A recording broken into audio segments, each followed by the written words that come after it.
Jadi lebaran kemarin gue beli buku Beautiful You oleh Chuck Palahniuk. Dan untuk kalian yang nggak tahu, Chuck Palahniuk itu adalah penulis novel yang cukup terkenal. Dan mungkin karya dia yang paling memorable itu Fight Club, yang udah diadaptasi, dijadiin film oleh David Fincher di tahun 1999. Nah tapi sayangnya gue nggak begitu suka Beautiful You karena walaupun banyak ide-ide menarik, tapi di buku ini tuh gue ngerasa kayak apa ya, cukup dangkal gitu loh. Tapi setelah baca buku ini gue tuh nemu ternyata ada cerita pendeknya Chuck Palahniuk yang cukup notorious karena itu tuh sangat disturbing. Cerita pendeknya itu berjudul Guts, bukan Guts yang ini. Guts itu sebenarnya bagian dari novelnya Chuck Palahniuk berjudul Haunted yang dirilis tahun 2005. Tapi Chuck Palahniuk itu mulai ngebaca Guts, dibacain cerita Guts ini dari tahun 2003 ketika dia lagi touring.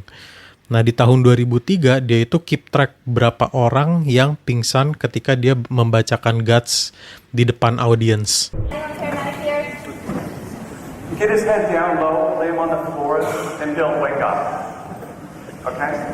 Terakhir dilaporkan itu ada yang pingsan karena cerita ini di tahun 2007. Jadi totalnya sampai sekarang itu ada 73 orang yang pingsan ketika mendengarkan Guts. Penyebab pingsannya itu sendiri bisa jadi karena nahan nafas, karena ceritanya itu memang diawali meminta nahan nafas. Gue nggak surprise kalau misalkan memang ada orang yang pingsan karena tema ceritanya itu sendiri, karena memang cukup disturbing. I actually heard that people had fainted in previous readings of it, and I didn't actually. I took it with a grain of salt, but I haven't actually seen it. It's pretty impressive. I thought that it was much more riveting than book signing / reading could ever be. I enjoyed it. Glad I didn't pass out. I was hoping to pass out. Yeah, it was actually my friend who passed out the second time. I kind of freaked out. You guys screaming? Is he okay? He's in the hospital right now. Thank you, Chuck Palahniuk. Jadi Guts itu apa sih? Guts itu sebenarnya menceritakan kisah-kisah kecelakaan ketika masturbasi. Dan nggak bohong, gue itu memang hampir muntah ketika pertama kali baca ini. Jadi waktu itu pertama kali ketika gue baca, gue tuh lagi di coffee shop, gue lagi istirahat ngerjain tesis, karena gue ngeliat, oh cuma 6 halaman, gue bisa baca ini. Buat rehat, gue baca, terus habis itu gue lanjut ngerjain tesis lagi. Dan nah lu bayangin nih, gue lagi di coffee shop, kalem, tenang, gue hampir muntah di coffee shop tersebut. Tapi ceritanya itu sendiri tentang apa sih? Jadi gue akan mau coba share ke kalian apa yang membuat disturbing, topik-topik itu apa sih sebenarnya yang membuat disturbing. Dan di sini gue mau memberi warning gitu, karena memang ini cukup detail dan menjijikan. Tapi sebenarnya gue masih suka cerita ini, menurut gue bagus gitu loh. Jadi kalau kalian mau baca secara personal, gue sangat menyarankan itu juga. Jadi seperti yang gue bilang, Guts itu menceritakan 3 kisah masturbasi yang dialami oleh narator ceritanya dan teman-temannya. Pertama, itu adalah kisah masturbasi teman dari naratornya sendiri, seorang remaja umur 13 tahun. Nah, jadi anak remaja ini baru belajar yang namanya pegging. Untuk kalian yang nggak tahu, pegging itu adalah aksi anal seks di mana seorang, jadi ceweknya itu penetrasi ke anus cowoknya pakai strap-on dildo. Karena katanya kalau prostate distimulus terus-terusan itu bisa memberikan hands-free orgasm. Anak ini nyoba beli wortel, terus dilubrikasi pakai Vaseline. Dan dia masukin ke lubang pantatnya. Nah cuman, dia nggak ngerasa apa-apa gitu. Nggak ada orgasm, selain ya adanya ya rasa sakit doang. Tapi tiba-tiba emaknya itu manggil karena makan malam udah siap. Jadinya dia umpetin wortel itu di tumpukan baju kotor di kolong kasurnya dia. Tapi habis makan malam, wortelnya itu hilang. Ternyata waktu makan malam, baju kotornya itu diambil sama ibunya buat dicuci. Fix emaknya tahu dong ada wortel yang udah dilumurin Vaseline di situ. Nah tapi dia nggak pernah dikonfrontasi sama emaknya, sehingga walaupun dia udah dewasa, dia tetap dihantui oleh wortel ini. Nah menurut gue ini masih lucu. Tapi ketika masuk cerita kedua, ini baru kita mulai ke teritori yang menjijikan, yang bikin lu gitu loh rasanya. Jadi kisah kedua ini itu teman narator yang mencoba masturbasi dengan urethral sounding. Untuk kalian yang nggak tahu ini apa, kalian itu masih beruntung dan inosen. Tapi intinya urethral sounding itu adalah ketika benda dimasukkan ke dalam lubang uretra. Nah biasanya ini tuh digunakan untuk praktek medis. Jadi kayak dokter Itu biasanya pakai metal atau plastik yang steril itu untuk dimasukin ke lubang kelamin, biasanya untuk medical procedure. Tapi ada juga orang-orang yang menggunakan prosedur ini untuk sexual gratification. Nah, kenapa orang melakukan ini? Karena katanya sounding ini bikin orgasm yang intens. Jadi di kisah kedua, temen narator ini mau nyoba sounding, tapi dia nggak punya benda yang bisa dimasukin ke dalam lubang kelaminnya. Nah, dia coba nyari apa sih yang bisa dimasukin ke lubang kelamin dia. Terus akhirnya dia memutuskan untuk pakai lilin. Tapi bukan lilin utuh gitu ya, tapi lilin yang udah ngeras. Tahu nggak sih kalau misalkan lilin dibakar, itu di samping lilin itu ada yang netes dan mengeras gitu.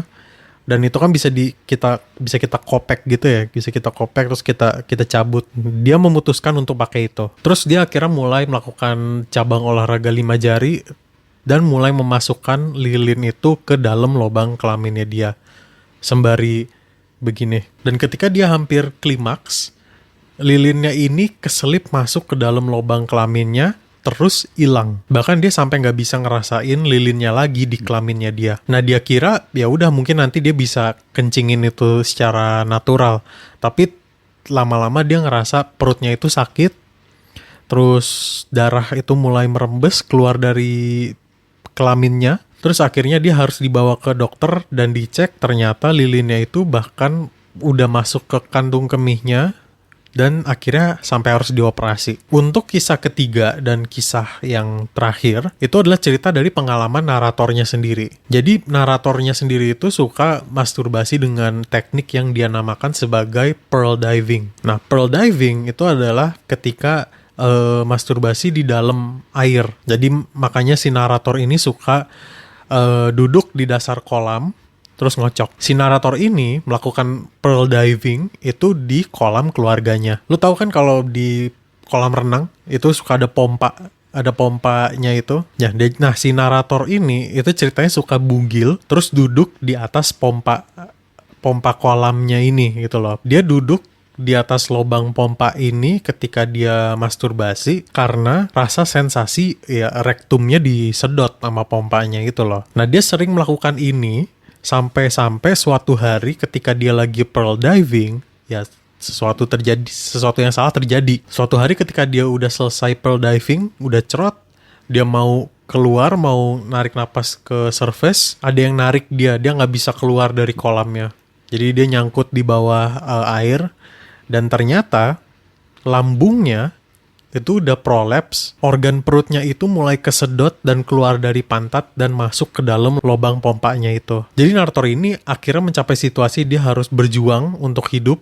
Bagaimana cara dia bisa survive dalam situasi ini? Karena dia bisa mati karena organ tubuhnya keisap ke dalam pompa, tapi dia juga bisa mati karena tenggelam di dalam kolam. Jadi akhirnya dia memutuskan untuk ngambil lambung yang udah keluar, dia genggam, dan akhirnya dia coba gigit sampai itu putus agar dia bisa bebas dari sedotan pompanya.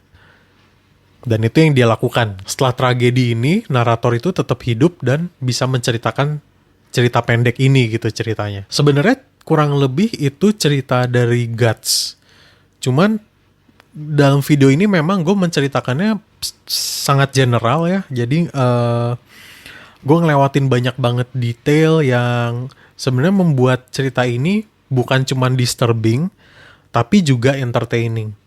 Karena jujur, cerita ini tuh, apa ya, menjelaskannya.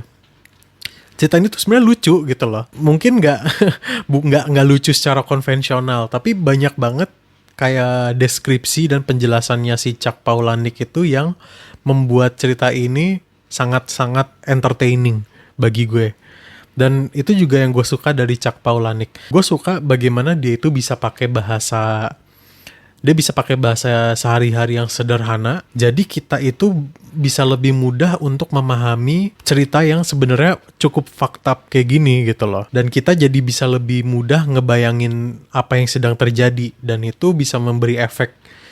Karena kita lebih mudah memahami apa yang terjadi, itu memberi efek yang lebih impactful gitu loh. Dan sebenarnya kalau kalian mau baca ceritanya sendiri, cukup gampang nyari di internet. Tapi gue lebih menyarankan untuk kalian mending langsung dengerin Chuck Palahniuk membacakan cerita Guts itu sendiri. Gue akan nge-link videonya di description ini. Kurang lebih itu aja dari gue untuk video kali ini. Gue udah ada rencana untuk video berikutnya apa. Mungkin akan lebih panjang dari video kali ini. Kita lihat aja nanti. Terima kasih udah nonton. Jangan lupa like and subscribe. Dan sampai jumpa di video berikutnya.